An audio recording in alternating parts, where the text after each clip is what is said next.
పూలే విగ్రహ ఏర్పాట్లో ప్రభుత్వ నిర్లక్ష్యాన్ని నిరసిస్తూ ఐమాక్స్ ఎదురుగా గల లేక్ వ్యూ పార్కులోని మహాత్మా జ్యోతిరావు పూలే విగ్రహ ఏర్పాటు ప్రాంగణంలో తెలంగాణ జాగృతి ప్రధాన కార్యదర్శి నవీన్ ఆచారి ఆందోళన చేపట్టారు. బీసీలను అందలం ఎక్కిస్తామంటూ కాంగ్రెస్ పార్టీ కామారెడ్డిలో బీసీ డిక్లరేషన్ ప్రకటించిందని, కానీ పదే పదే బీసీలను అవమానిస్తూ మోసం చేస్తోందని ఆరోపించారు.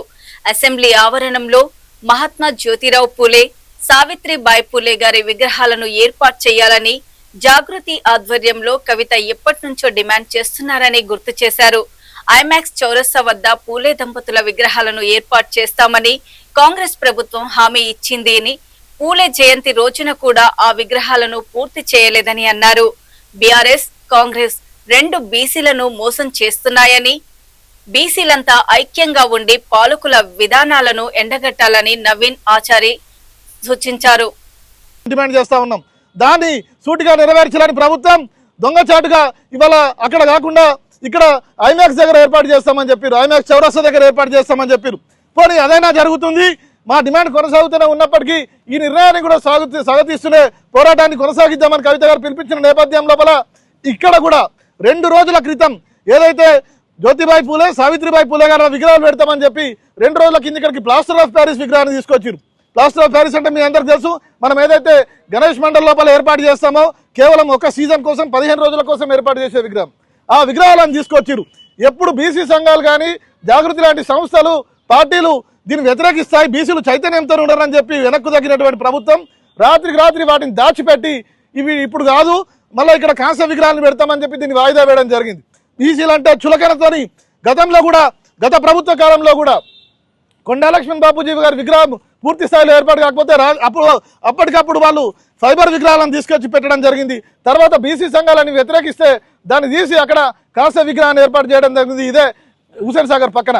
కాబట్టి గత ప్రభుత్వమైనా, ఈ ప్రభుత్వమైనా, కాంగ్రెస్ అయినా, బీఆర్ఎస్ అయినా కూడా బీసీలను వంచిస్తూనే ఉన్నాయి, బీసీలను వాడుకుంటూనే ఉన్నాయి, బీసీలను పదే పదే అవమానిస్తూనే ఉన్నాయి.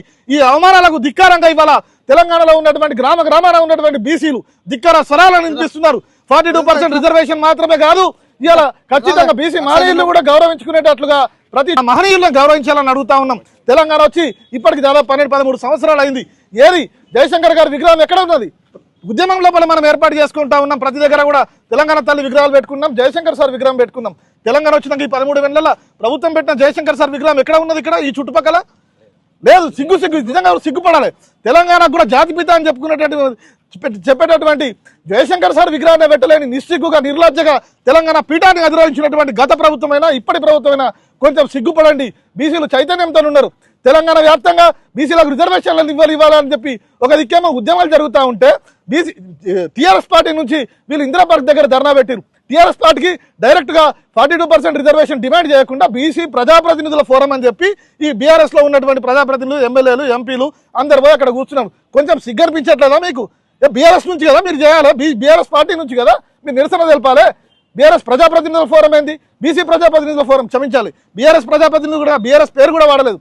కరీంనగర్ మొదలు మొత్తం రాష్ట్ర వ్యాప్తంగా కూడా రౌండ్ టేబుల్ సమావేశం పెడతామని చెప్పినటువంటి పెద్ద ధర్నాలు, నిరసన కార్యక్రమాలు చేస్తామని చెప్పినటువంటి బీఆర్ఎస్ ఇవాళ అట్లాంటి కార్యక్రమాలు ఏం తీసుకోకుండా తమ బీసీ వ్యతిరేక వైఖరిని వాళ్ళు ముందు పెట్టిరు.